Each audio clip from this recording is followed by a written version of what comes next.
and mood, ya. Ada nggak sih hubungannya antara food and mood, ya?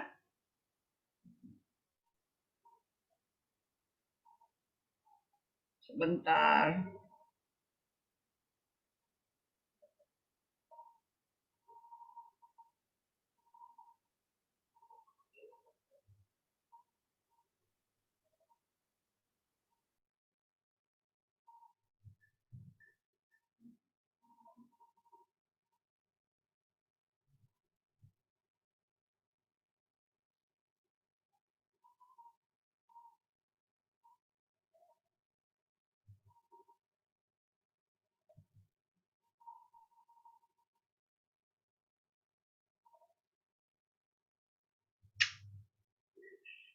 Bentar, Bapak Ibu.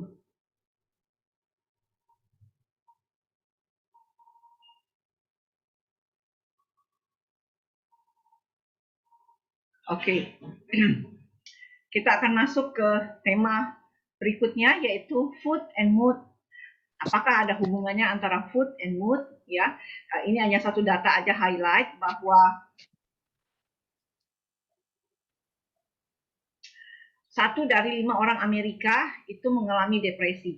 Dari 1 orang itu, dari 1 sampai 25-nya menderita mental illness yang kronis. Dan kalau kita lihat di sini untuk anxiety, ya, kurang lebih 40 juta orang Amerika mengalami anxiety, ya. Dan biaya yang dikeluarkan untuk hal ini adalah luar biasa. Impact-nya di dalam pekerjaan untuk produktivitas, banyak masa-masa hari-hari yang seharusnya produktif tapi tidak produktif, ya. Ini semuanya persoalan mood disorder. Kalau memang ini sudah berkelanjutan dan kronis. Seringkali kita bilang, hari ini aku lagi nggak enak makan nih, nggak mood, mau makan apa ya? Benar nggak sih ada hubungannya antara kondisi saat ini ataupun juga emosi kita pada saat ini?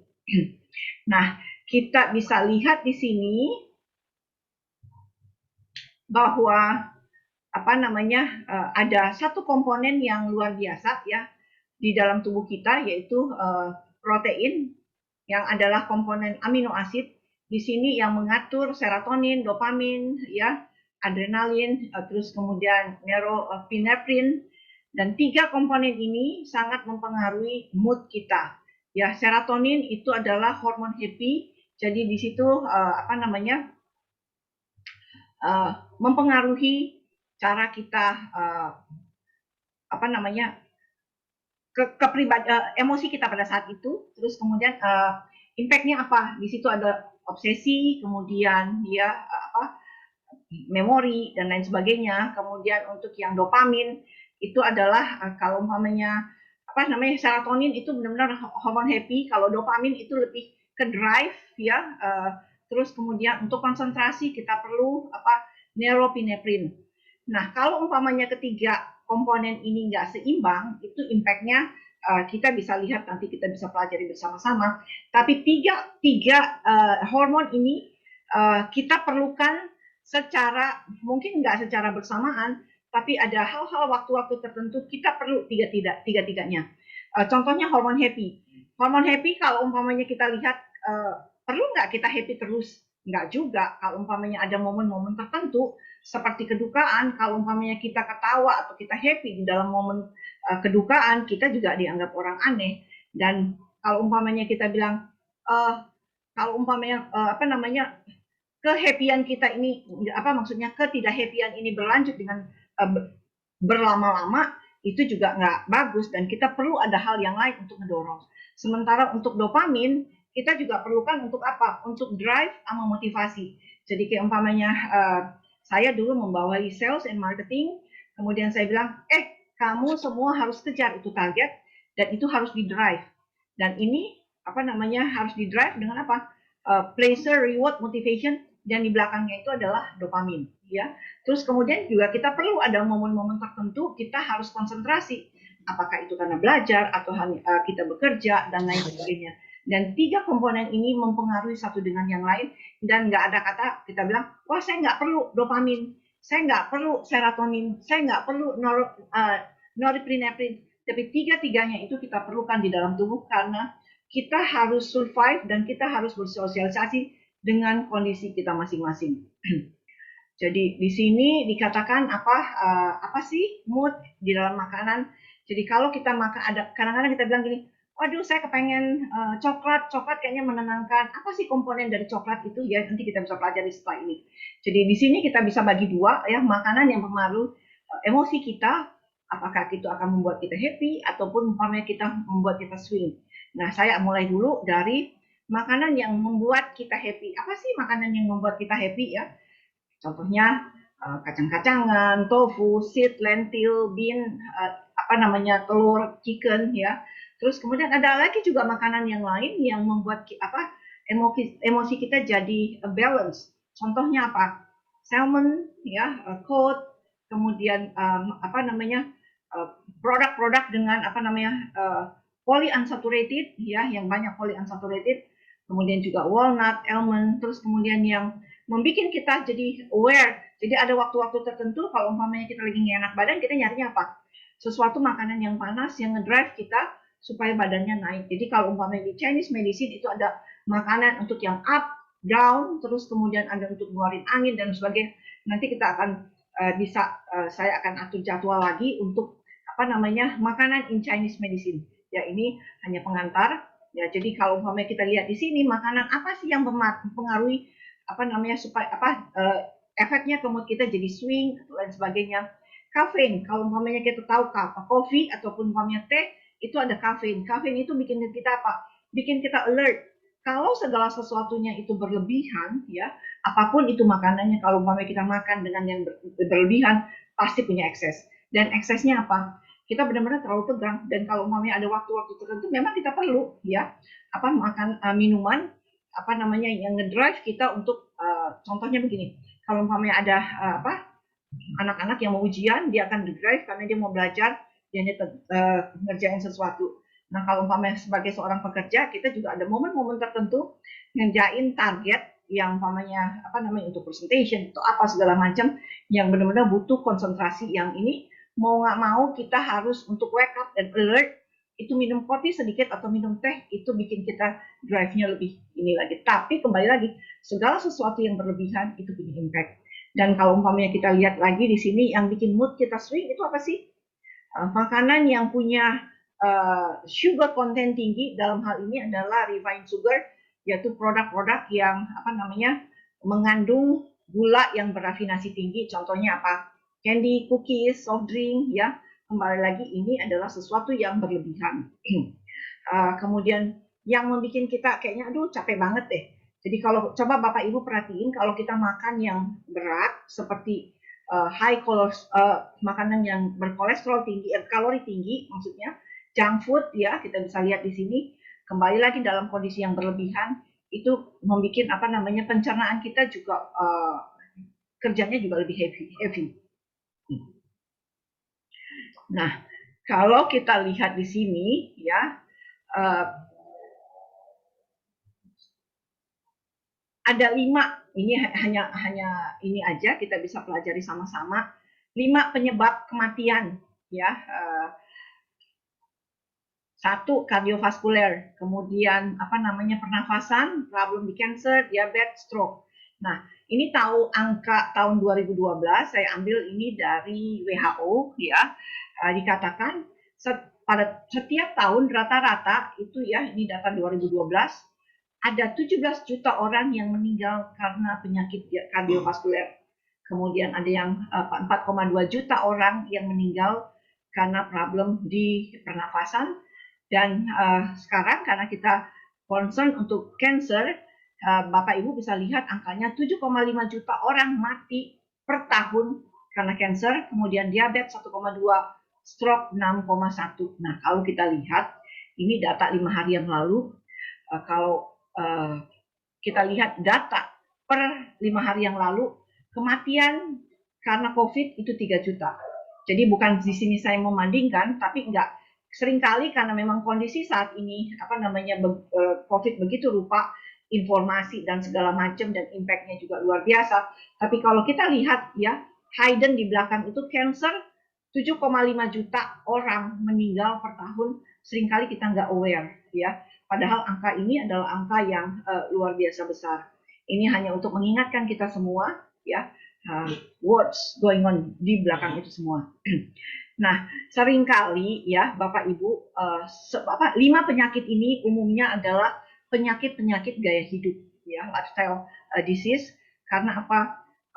Karena gaya hidup kita, ya stress level maupun makanan yang kita makan.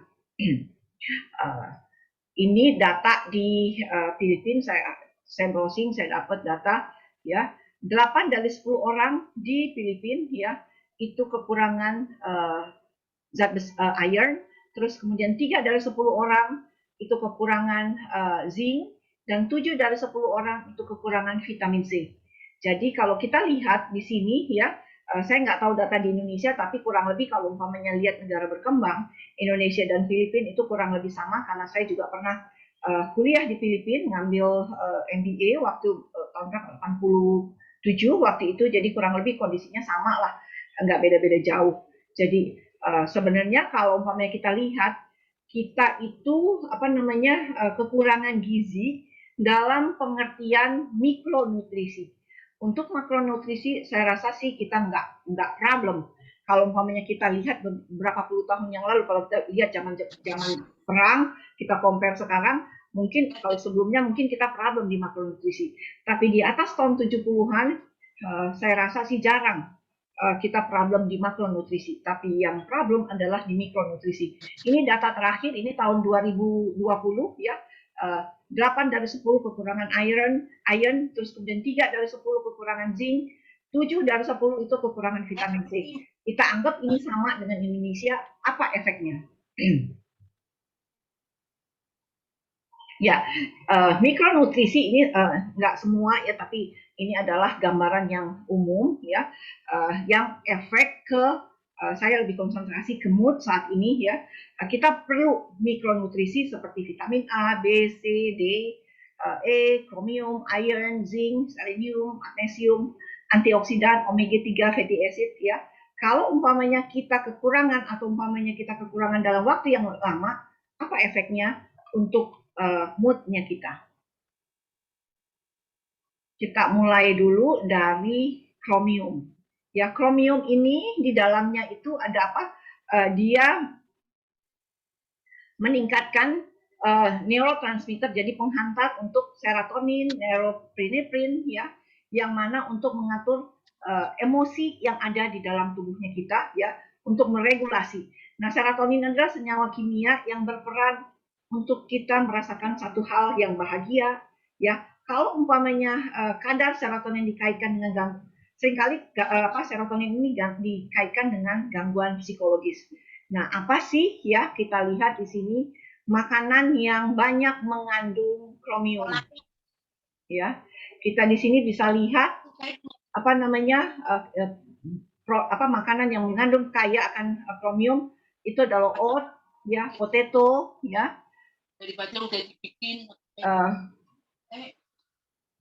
Kemudian brokoli, grapes, kemudian juga bean. Nah, kalau kita lihat di sini oat itu kaya akan kromium dan juga antioksidan dan juga kaya akan fiber. Ya. Kemudian potato ya itu kaya akan potasium, kromium, ya itu menurunkan penyakit jantung dan juga cancer. Kemudian brokoli kita lihat di sini punya komponen yang begitu luar biasa yang benar-benar compact ya dengan antioksidannya, dan dia bisa booster untuk imun sistemnya kita. Begitu juga dengan grapes ya, bean ya, kaya akan folat, dan ini akan memperkuat tulang dan menstimulasi rambut ya. Ini salah satunya adalah kromium. Kalau umpamanya kekurangan kromium, mungkin 1 tahun sih mungkin enggak. Tapi kalau umpamanya kekurangan kromium berpuluh-puluh tahun, impact-nya apa? Kita bisa lihat di sini. Impact-nya adalah komponen yang mempengaruhi di sini adalah serotonin maupun juga hormon norepinephrine. Serotonin adalah hormon yang bahagia, itu stress levelnya kita. Kemudian konsentrasi kita juga akan problem. Dan berikutnya adalah apa namanya,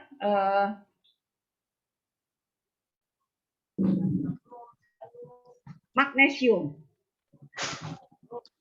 Magnesium ini ya, nah kalau umpamanya Bapak Ibu seringkali bilang, waduh saya kayaknya lagi nggak enak, moodnya nggak enak deh kalau umpamanya saya makan, kita kalau umpamanya kita lagi moodnya nggak enak, terus kemudian kita makan coklat, something yang benar-benar kita bisa rasakan itu benar-benar relax ya. Dan di sini dikatakan apa, magnesium itu juga adalah antidepresan efeknya ya. Jadi yang kaya akan magnesium kita bisa lihat pumpkin seed, almond, spinach ya, quinoa, kemudian kacang-kacangan, dark chocolate, peanut, edamame, cashew ya, apa namanya, kacang mede, cocoa powder, oatmeal, avocado. Nah, magnesium ini adalah apa namanya, satu komponen yang komponen mineral yang sangat dibutuhkan oleh tubuh ya. Kalau umpamanya kita kekurangan atau defisiensi magnesium, efeknya apa? Headache, insomnia, anxiety, ya. Dan magnesium ini berfungsi untuk mengatur metabolisme enzim dan mengatur metabolic system di tubuh kita. Jadi kalau umpamanya ada momen-momen tertentu, kalau kita lagi stres atau apa, kita makan coklat itu benar-benar menenangkan sekali. Dan saya bersyukur saya pernah kerja, kami jadi waktu itu saya kerja dan kita distributor salah satu one of the best chocolate in the world itu Farona, dan saya pernah ke pabriknya di Prancis, ngerasain mana sih coklat yang enak, mana yang enggak, which one is the best, yang mana yang paling mahal, kenapa, dan lain sebagainya.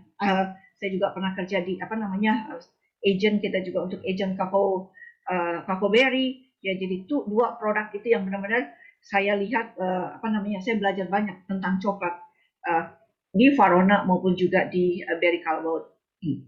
Dan waktu benar-benar waktu pas ada momen-momen tertentu saya nyoba kayak umpamanya kalau lagi nggak enak apa gitu ya, kok kayaknya benar-benar menenangkan. Saya nggak tahu kenapa itu bisa menenangkan, tapi waktu saya pelajari apa namanya, saya belajar lifestyle medicine, di sini saya melihat bahwa magnesium itu adalah salah satu komponennya adalah antidepresan.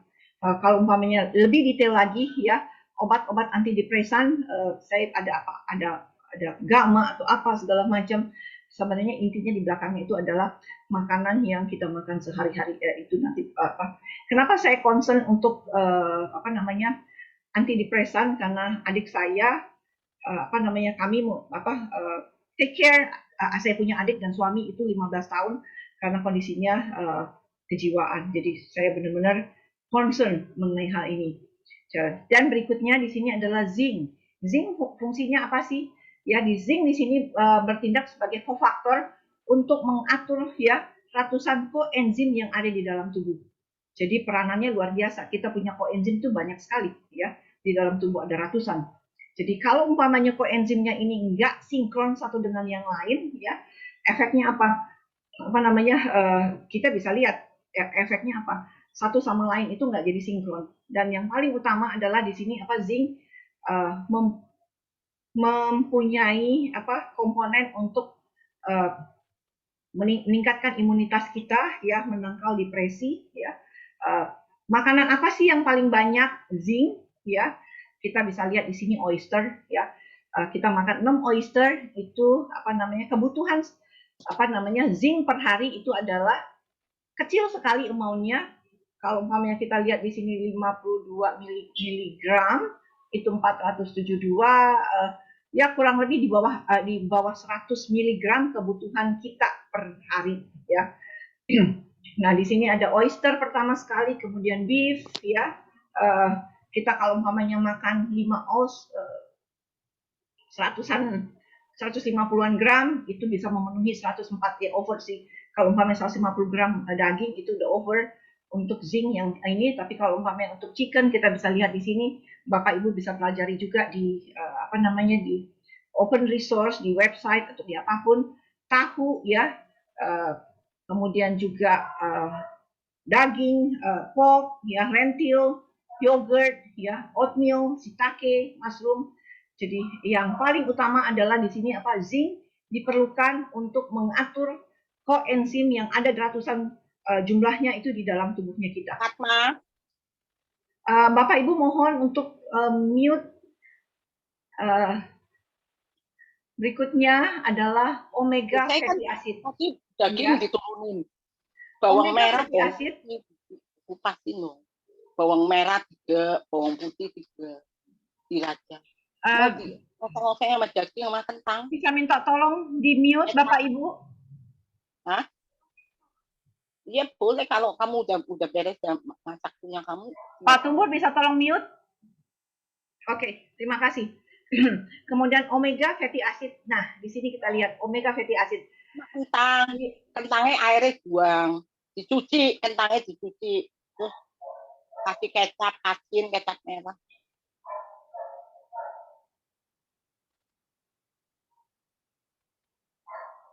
Dagingnya dulu, Fatma.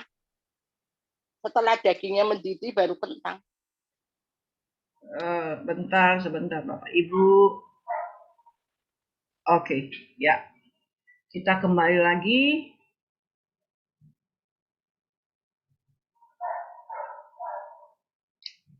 Oke, di sini apa namanya? Chromium udah, fatty acid.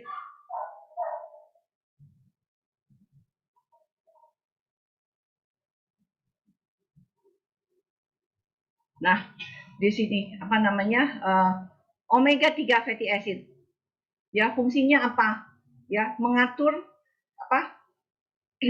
Menurunkan inflamasi, ya. Terus kemudian juga fungsinya adalah omega 3 adalah menurunkan inflamasi yang ada di dalam tubuh. Inflamasi apa sih? Ya, apapun bentuknya, sampai sekecil apapun bentuknya. Contoh yang paling kelihatan adalah jerawat, itu juga adalah radang ya, inflamasi radang ya. Yang paling kelihatan adalah kalau kita lihat ya jerawat, dan jerawat itu juga adalah salah satunya radang.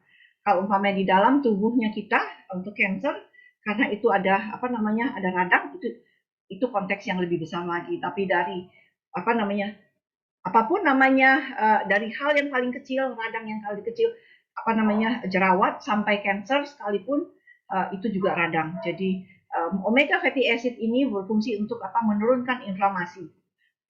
Nah, di sini kita bisa lihat ya, makanan apa sih yang paling banyak omega fatty acidnya? Pertama adalah chia seed, kemudian walnut, flaxseed, ya Brussels sprout. Orang bilang, waduh, makanan sehat itu mahal. Enggak kok, saya bilang makanan sehat itu enggak mahal kalau kita bisa mengantisipasinya. Contohnya apa? Hal yang paling gampang adalah flaxseed. Saya enggak flaxseed 1 kilo. Kalau umpamanya Bapak Ibu bisa lihat di internet, sekilo itu cuma 60-an ribu ya. Tapi kalau kita lihat komponennya, hanya pakai beberapa gram aja, beberapa sendok aja, itu bisa mencukupi omega fatty acid. Ini contoh ya, ini contoh. Tapi kita bisa Bapak Ibu bisa melihat kebutuhan kita apa, kemudian kesukaannya kita apa, itu kita bisa atur sedemikian rupa. Jadi hal yang paling ini saya lihat di sini adalah flaxseed sekilo cuma 60.000. Bisa nggak mampu kita beli? Mampu ya, karena komponen omega 3-nya itu cukup tinggi di sini. Kemudian yang berikutnya adalah vitamin B. Vitamin B ini saya benar-benar di sini kita lihat kita jarang sekali biasanya kita selalu bilang vitamin A, vitamin B, vitamin C, tapi seringkali kita jarang lupa atau umpamanya nggak terlalu fungsi dari vitamin B ini secara spesifik ya. Apa sih fungsinya vitamin B? Di dalam vitamin B ini banyak mengandung amino asid ya. Amino asid itu fungsinya apa sih? Untuk menurunkan resiko jantung maupun juga depresi ya. Makanan apa sih yang paling banyak untuk vitamin B ya? Kita lihat yang paling tinggi di sini adalah keju, kemudian kacang-kacangan, sunflower, ayam, kemudian salmon, hati ya, liver, kemudian yeast, kemudian juga biji-bijian, sereal ya, shiitake mushroom, pork loin ya, dan banyak lagi hal yang lain yang kita bisa cari. Ini saya cuma ambil komponen yang paling tinggi aja. Saya benar-benar konsentrasi di vitamin B ini karena apa? Di sini adalah hal yang paling menarik adalah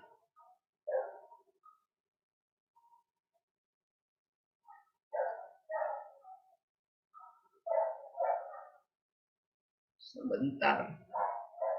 Vitamin B. Saya benar-benar belajar di sini.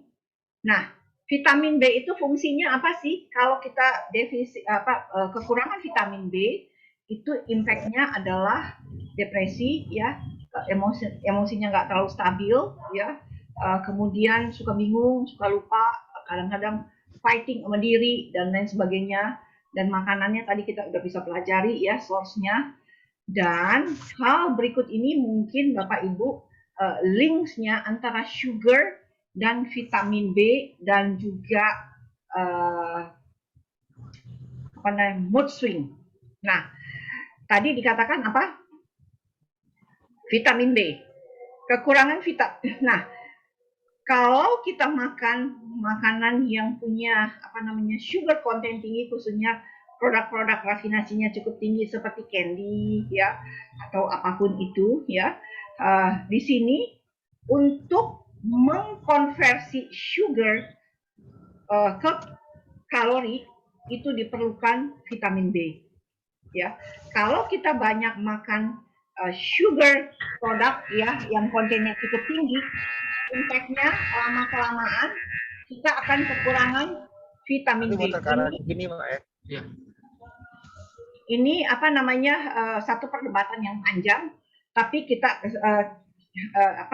kita nggak perlu debatkan itu, tapi kita bisa lihat khususnya di sini kenapa kalau umpamanya cancer patient selalu bilang, setiap dokter bilang kurangin gula ya, tapi di sini saya benar-benar lihat kalau consumption gulanya kita tinggi, ya, kita akan problem di mana? Di vitamin D. Kalau umpamanya vitamin B-nya kita cukup, itu nggak ada problem. Tapi kalau umpamanya kita sudah problem di defisiensi, mau nggak mau, perlahan tapi pasti, ya, pasti vitamin B-nya pasti akan kekurangan. Dan impact-nya adalah apa tadi? Kalau kita kekurangan vitamin B, di sini impact-nya adalah depresi, ya, kemudian emosionalnya lebih nggak stabil, bingung, ya. Nah, saya kerja as a sales and marketing sebelumnya, dan saya pernah nawarin produk, ya, ke the biggest change, ya, the biggest coffee change in Indonesia. Dan FMD directornya bilang gini, Sisi, can you find it for me? Make it the product triple the sugar.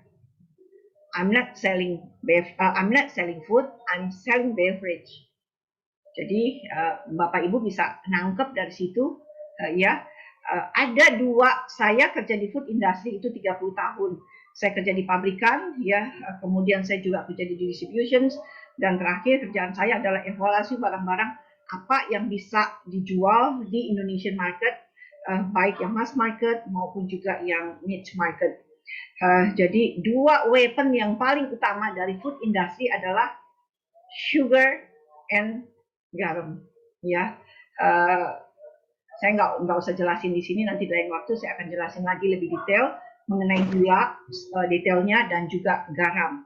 Ya, nanti ada beberapa sesi berikutnya mungkin saya akan bahas tentang gula dan juga garam. Kenapa menjadi dua secret weapon di sini, ya?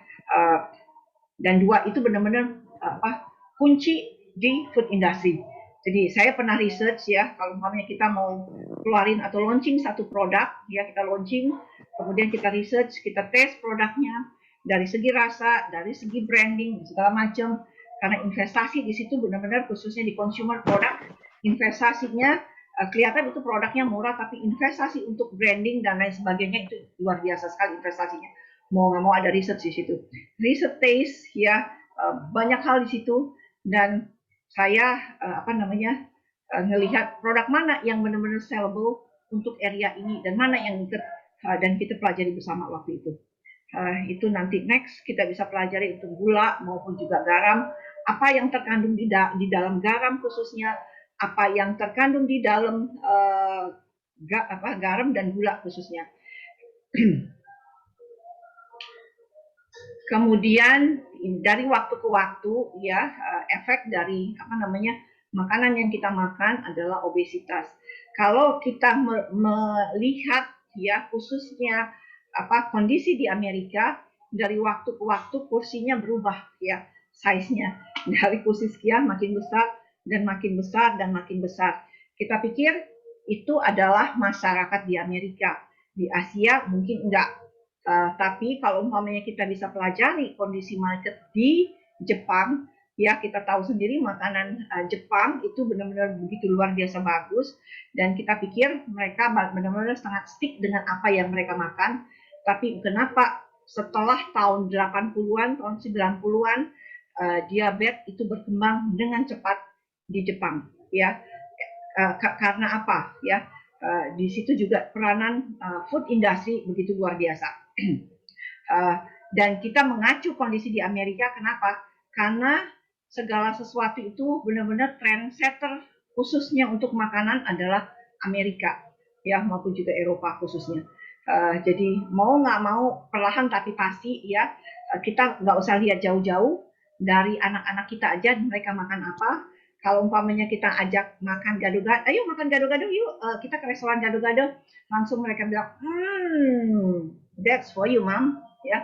Tapi kalau kita yuk nyobain yuk spaghetti tuh di situ kayaknya agak enak di sini, dia langsung, bukan kita lagi yang ngajak ke mereka ke sana, tapi maksudnya bukan kita yang bilang ini segala macam, tapi mereka yang ngajak kita untuk arahnya lebih ke sana.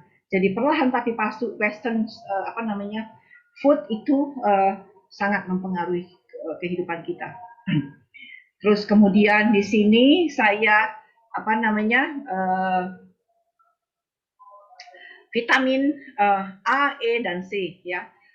Vitamin A, E, dan C ini mempengaruhi oksidasi ya tubuh kita, dan vitamin ini sangat berfungsi untuk menghindari oksidasi di dalam tubuhnya kita. Jadi kalau umpamanya ada oksidasi itu akan mempengaruhi mereparasi ya sel-sel yang teroksidasi di dalam tubuhnya kita, khususnya di otak ya. Dan ini bisa proteksi tubuh kita dari depresi, demensia, dan hal yang lain ya. Kemudian berikutnya adalah inti dari pembicaraan kita hari ini, bahwa makanan yang sehat, yang healthy, yaitu bisa menurunkan 30% kondisi anxiety dan depresi yang ada di tubuh kita. Dan saya rasakan sekali ya, waktu saya dibilang divonis sama dokter stadium 4, malam itu juga saya belanja, kemudian saya rapiin makanan saya ya, saya tentuin sebelum operasi ya, saya ada waktu 18 hari sebelum operasi, saya rapiin makanan saya, benar-benar saya total, dan hasilnya apa? Waktu saya operasi maksektomi ya, dalam 3 hari tubuhnya operasinya itu kering, dan saya pulang nggak bawa kantong. Jadi saya lihat teman-teman saya kalau umpamanya mereka maksektomi itu pasti pulang bawa kantong, karena cairan yang keluar dari tubuhnya itu masih ada, bisa 1 minggu, bisa 2 minggu. Ada beberapa teman kemarin yang bisa bawa kantong itu kurang lebih sampai 1 bulanan. Jadi saya lihat di sini, dan saya merasakan dan melihat, wow, hanya dalam 18 hari saya rapiin makan itu saya pulang nggak bawa kantong. 3 hari benar-benar kering ya, cairan yang ada di dalam tubuh saya. Dan ini banyak research yang membuktikan bahwa healthy diet itu bisa menekan kondisi depresi. Nah, makanannya seperti apa sih? Ya, Bapak Ibu, beberapa waktu yang lalu kita juga selalu mengajarkan di sini saya ngambil dari tumpeng diet, pagoda diet, Mediterranean diet, apapun itu namanya, kita bisa pelajari. Jadi paling bawah adalah konsumsi pokok seperti beras ya, dan sebagainya ini. Terus kemudian level kedua adalah sayur ya, level ketiga adalah protein ya. Ketiga yang makin ke atas makin mengkerucut yaitu adalah susu, kacang-kacangan dan lain sebagainya. Dan di atas segala sesuatu adalah lemak ya, maupun juga sesuatu yang manis. Jadi piramid di sini adalah kita bisa pelajari. Dan makanan Indonesia dan kuliner Indonesia itu begitu luar biasa ya, dengan yang namanya whole plant based diet ya. Kita bisa olah sedemikian rupa makanannya kita, nggak perlu makanan yang mahal ya, tapi itu jadi kita bisa olah sayur dan buah sebegitu rupa ya, dan itu punya impact yang luar biasa untuk tubuhnya kita. Dan kembali lagi di sini saya katakan bahwa makan sevariasi mungkin ya, sayur dan buah, karena tubuh kita tidak hanya memerlukan satu item. Jadi tubuh kita memerlukan seluruh komponen ini menjadi satu komponen yang kompleks ya. Dan saya percaya Tuhan begitu rupa menciptakan ini semua dengan harga yang begitu affordable ya, yang mampu kita beli dan melimpah di sekitar kita. Jadi kita nggak perlu makanan yang gaya sih, wah kita harus makanan yang ini enggak. Saya sih cuman punya rule of thumb, apa yang ada di area itu budidayakan ya. Contohnya kayak umpamanya di di NTT yang gersang, mereka punya kelor ya yang jadi superfood saat ini. Nah, kita juga punya banyak hal yang lain ya, yang superfood yang kita bisa kembangkan. Tempe, kalau umpamanya di Jawa ada tempe ya, di Sumatera mereka untuk proteinnya adalah kelapa, kemudian di Sulawesi maupun di tempat-tempat yang punya akses untuk ikan, itu dia punya protein dari ikan dan lain sebagainya. Itu bisa menjadi satu satu kemewahan untuk setiap area. Jadi ada satu teman saya, dia bilang, Sisi, saya mau pelayanan kemana? Ke Nias. Dia bilang, saya mau ngajarin mereka tempe. Hah? Ngajarin mereka tempe? Saya bilang, protein di sana murah banget. Saya bilang, dengan ikan mereka duduk di tepi pantai dengan nyanyi, dengan begini aja tanpa kerja berat. Saya bilang, mereka udah dapat protein. Ngerjain tempe itu nggak gampang. 3 hari dia baru bisa produksi, baru bisa panen. Jadi ngapain ngerjain tempe? Saya bilang gitu. Ini satu kuliner di Indonesia yang begitu luar biasa melimpah, yang kita bisa pakai untuk semuanya, untuk Tuhan udah siapkan buat kita, dan itu jumlahnya sangat melimpah dan harganya sangat-sangat terjangkau. Dan terakhir segala sesuatu yang bermanfaat untuk pencernaan kita itu juga sangat bermanfaat untuk mental dan otaknya kita. Beberapa waktu yang lalu ini adalah pertemuan yang ke-10, kita pernah bahas tentang koneksi antara pencernaan kita dan juga otak. Dan ini dua hal yang berkomunikasi satu dengan yang lain. Kalau umpamanya pencernaan kita yang dimana ada mikroorganisme yang begitu luar biasa ya, itu bukan human ya, mikroorganisme yang ada di dalam tubuh kita itu bukan human, tapi dia hidup bersama-sama dengan kita. Kalau dia overloaded ya, berkembang dengan begitu luar biasa karena memang medianya kita kasih, karena dan kalau umpamanya itu yang patogen yang jahat, kita akan merasakan koneksi emosional yang luar biasa antara otak dan juga pencernaan. Itu Bapak Ibu sharing dari saya sampai sore hari ini. Kalau umpamanya ada pertanyaan, silakan buat kita bersama-sama untuk bisa sharing satu dengan yang lain untuk bisa menguatkan. Silakan kalau umpamanya ada pertanyaan ke saya maupun juga ke Pak Tumbur. Tadi Pak Iwan sudah izin live. Ada pertanyaan untuk saat ini? Silakan Bapak Ibu. Selamat sore Bu Sisi. Sore Bu Sandra. Ya, tolong tanya, itu pencernaan dengan otak itu ada hubungan gitu ya maksudnya? Ya, jadi kayaknya saya kemarin udah posting deh di YouTube itu antara gut brain pencernaan maupun juga dengan brain. Ibu nanti bisa lihat di YouTube. Iya. Saya cari di YouTube Areopagus kok. Areopagus apa ya? Areopagus Network, Bu. ada beberapa Areopagus di situ kita khususnya di YouTube itu Areopagus Network. Oh, oke. Iya. Ya, soalnya ini Bu, saya ini pencernaan saya ini kurang baik. Jadi saya kalau BAB gitu sulit gitu. Oke. Jadi naikin seratnya, saya bisa tanya ke Ibu